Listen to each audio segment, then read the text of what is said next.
Good morning. I think it's day 20. And we are just getting started. About a mile and a half in. And we're at Mount Possible.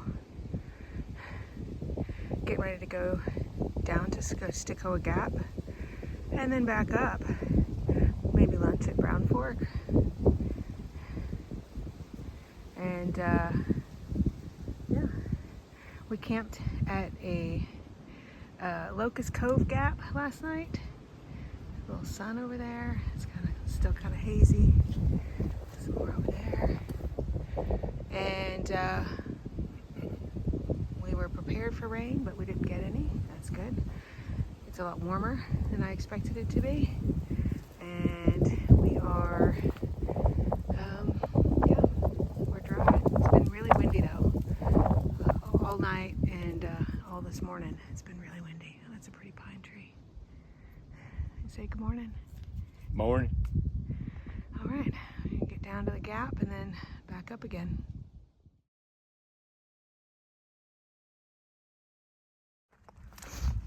Well, we made it to Stickoa Gap, and this is what road widening looks like in the mountains.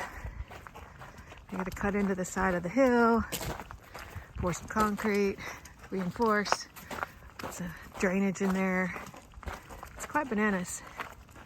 So the trail, we would have been already over there on that side before they started the construction, but they've kind of rerouted the trail.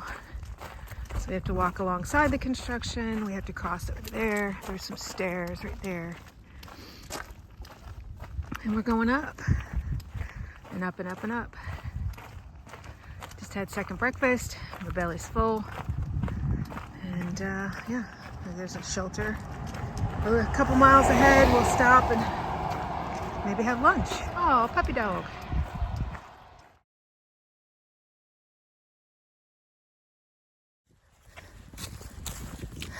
All right, post second breakfast, away from the road and the wind noise. And I just wanted to share,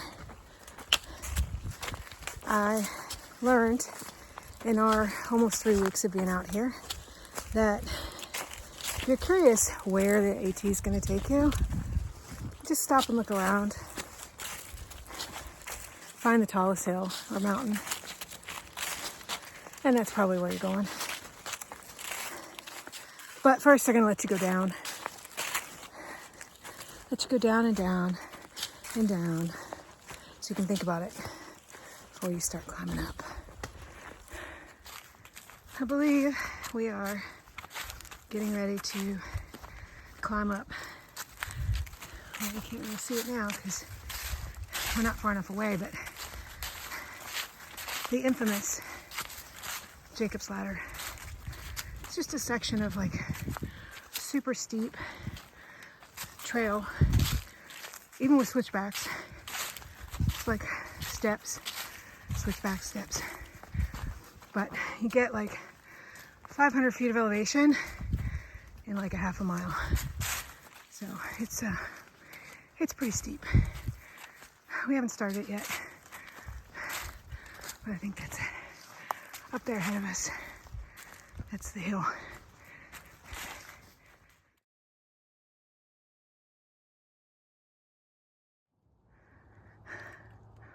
Okay, I'm climbing up this ridiculous hill. Took a break, turned around. I saw the tree split, but then I just saw that the blaze got split in half. Kind of crazy. It's like the whole root ball almost is suspended. It looks so weird. But yeah, that's down. That hill down there is where I was talking to you from earlier. There's the road that we crossed earlier. And then this is what I got left to do. So this is straight ahead of me. Yeah. And then this is straight up. But I think I'm almost there. Okay. I need somebody to fill me in because I don't remember Jacob's Ladder, the story. Is it a Bible story, or is it a like Greek or Roman mythology story like Sisyphus? I know they have those little ladder things at the fair that you can try to climb up without flipping over. Those are called Jacob's Ladder. I'm just curious, what did Jacob do? And what was he being punished for? Because it seems cruel and unusual to me. But, you know, not that it's unusual for Bible stories, but I'm sure somebody will fill me in on the comments, right? Alright, guys. So we just stopped off at the shelter, the Brown something shelter, Brown Creek something. And we were just talking about our options and how the day's going. And we're doing pretty good, but in order for us to meet our goal, we're going to need to push like 12 to 15 mile days for the next 5 days. And to be honest, I think the wind is getting to me. It's not cold. There's no snow today. It's not raining. We even get sunshine every now and again, but the wind is just not stopped. It started yesterday, and it was blowing us around all day yesterday. It was blowing all night last night, which means I didn't get good sleep. I don't think he got good sleep either, he said. And yeah, and it hasn't stopped today. So see, look, there's some sun. It still feels pretty good, and it's like it's not even supposed to get down to freezing tonight, but I just need a break from the wind, and we're hoping to set ourselves up to have a full first day in the Smokies. So if we can get a good night's sleep and then have them bring us to Montana in the morning, and we have the whole day to get to the first shelter, which is like 20 miles, and all of them, of course. So we're trying to get the Smokies first half done Sunday, Monday, Tuesday, and then we have Wednesday as a backup if we need it, and then we'll come back and do the second half in a day or two after that. So anyway, we're going to Yellow Gap. We're going to get picked up and go inside for a little bit, get out of the wind. So we finally got a break. I think we're on this little ledge, and I think we're facing like due north with the mountain behind us, because the wind is not here. But it's so neat to see like the little patchy spots of sun on all the mountaintops. See, like it's sunny over there. And we're pretty sweaty. It's kind of hot.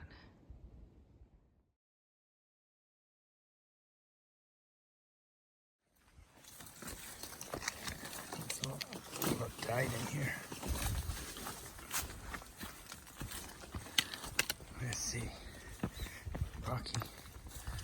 These mountain laurels are Oh look, there's a blade right there. all on us.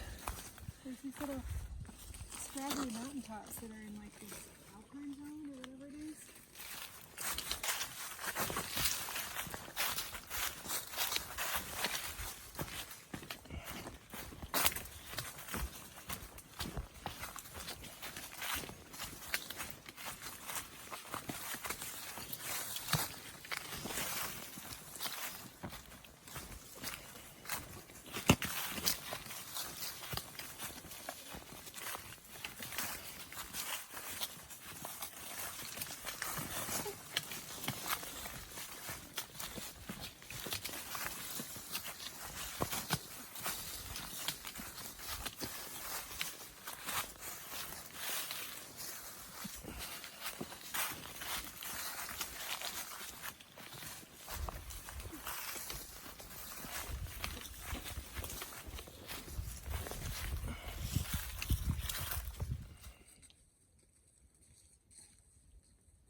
Hello, folks.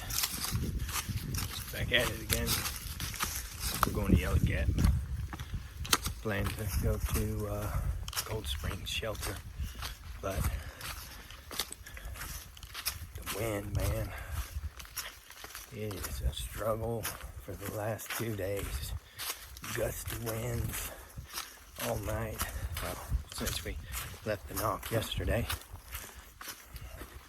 they just kept getting worse and worse all day, all through the night. Heard limbs crashing, creaking, all that good stuff. Climbing Jacob's Ladder today was tough. Of course, there was no wind there. It was all sun. But as soon as we got up on the top, winds. Right now, it's a luxury. We're on the right side of the mountain where we don't have it, but it's been nothing but gusty winds all day. So we decided to get off. We'll stay in a hostel. Just get some peace and quiet.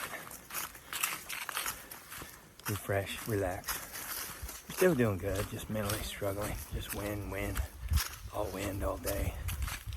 Just mental strain today. So yeah. But other than that, we're still doing good. Still feeling strong. So we'll catch y'all on down the trail. Alright guys. Alright. We have a bit of a reprieve from the wind for the moment. And I just wanted to say we are going to stay. We chose to stay in a, well, technically it's a B&B, but they run like a hiker hostel. And I want to talk about the difference between a hostel and a hotel. Because when we first started, you know, there were 4 of us. Like the first hostel that we went to, it was like $50 a person. So it's $200. And that doesn't include, you know, food that you might eat there. Or, you know, if you want to buy some snacks to fill up your snack bag or whatever. But now, well, first of all, it's only 2 of us. So the price is way different. And also, things that you don't think about when you're looking at the price of the hotel. A hotel's not going to come pick your stinky butt up or bring you back to the trail. Most of the hostels, it seems like, offer a free shuttle from a trailhead, you know, from a road crossing somewhere, back to the hostel.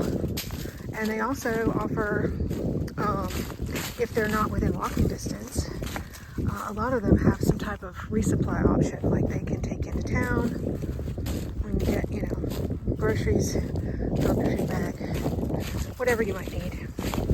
So, just things to think about. Also, hostels have typically laundry and loaner clothes, in case you want to wash your clothes that make you such a stinky butt. Or, you know, it gives you an option of something to wear while you're cleaning your stinky stuff. Yeah. And then, of course, there's other hikers there. So you can be social. We got a really good tip at the last hostel we stayed at. That was the connector piece for the water filter. And I was able to leave the syringe at home. The syringe will be used to back flush the water filter. So little things like that, little nuggets, trail conditions, stuff like that. So the differences between hostels